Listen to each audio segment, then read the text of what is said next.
جوان نے میری طرف رخ کیا اور کہا، اس بندہ خدا نے آپ کے شہر میں ایک امام بارگاہ عوام الناس کے لیے وقف کر رکھی ہے جس کا ثواب آتا رہتا ہے۔ یہ امام بارگاہ اس نے خالص رضا الہی کے لیے بنائی تھی۔ اگر تم چاہو تو اس کا مکمل ثواب تمہارے نامہ اعمال میں درج کر دوں اور تم انہیں معاف کر دو۔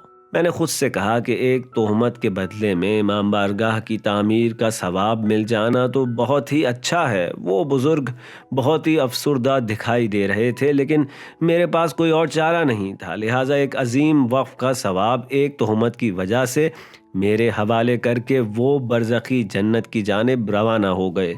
میری تمام تر توجہ اسی نکتے پر مرکوز تھی کہ کوئی شخص ایک نوجوان پر تہمت لگانے کی وجہ سے اتنی بڑی خیرات گنوا سکتا ہے، اور ہم دن رات دوسرے لوگوں کی غیبت کرنے اور تخمینے لگانے میں مصروف رہتے ہیں تو ہماری عاقبت کیا ہوگی؟ ہم تو بڑی آسانی سے اپنے منتظمین، احباب اور قریبی لوگوں کے بارے میں جو چاہیں کہہ دیتے ہیں۔